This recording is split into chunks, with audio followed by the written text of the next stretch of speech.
Hello there, and welcome to Health and Science. Let's carry on to the topic of youth and mental health. So here I have gathered some most common mental disorders that youth might face. In the left you have the classification, then the description, and lastly the commonness among the youth.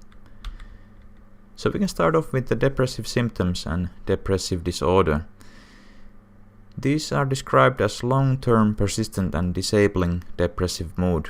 Usually it goes on over 2 weeks. We all have occasionally those moments when we feel blue and depressive, but that doesn't necessarily mean we are depressed. Depression is a lot worse and more serious.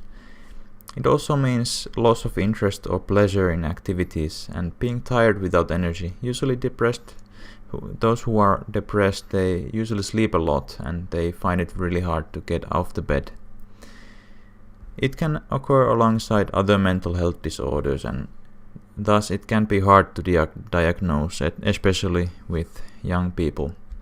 The commonness is, it's really common. Symptoms can be found in 20% of population.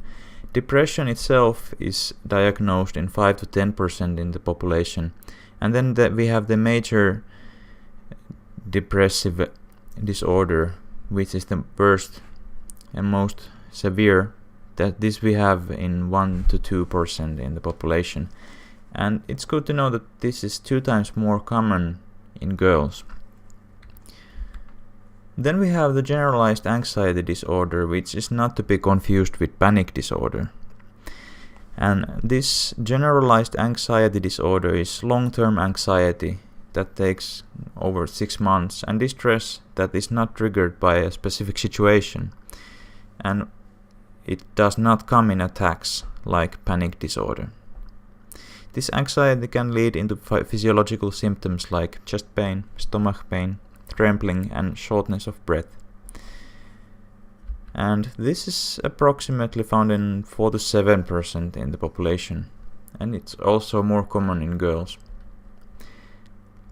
Then we have the addiction problems, where the use of addictive substances starts to control your life, and the studying and life in general becomes difficult. The addiction forms quickly, and this usually predicts an onset of addiction problem as an adult. 80% of addiction problems occur alongside other mental health disorders. And this is much more common in boys. Approximately 5% in the population face the addiction problems. So let's continue. Then we have the panic disorder itself, and this means recurrent and intense panic attacks. The panic attack has symptoms of feelings of choking and chest pain, sudden palpitation, which means your heart beating really fast, and also vertigo. And you might also have strong feeling of dying or going insane. So it's really frightening. The panic attack itself is a really frightening episode. It's a third of the population which experience once during lifetime these panic attacks, and approximately 3 to 4% of the population is diagnosed. It's more common in girls. Remember, panic attack is not dangerous and it should not be ashamed of. Here are some tips which can help. If you know you have these episodes, tell your parents and teachers about it, and if you start to feel the symptoms, tell your parent or teacher. And then find a calm, relaxing place where you can relax and breathe in slowly. As you know, the breathing calms your nervous system, and this leads to common relaxation in your body, and it will go away, the panic attack. You should learn to recognize those situations that cause anxiety and practice going into those situations with someone you're comfortable with. Then we have eating disorders, which include bulimia, anorexia and binge eating disorder, for example, and we will talk about these next time more in the next class. And lastly, psychosis, which are very severe mental health disorders like schizophrenia and approximately 1% of the population face these during lifetime.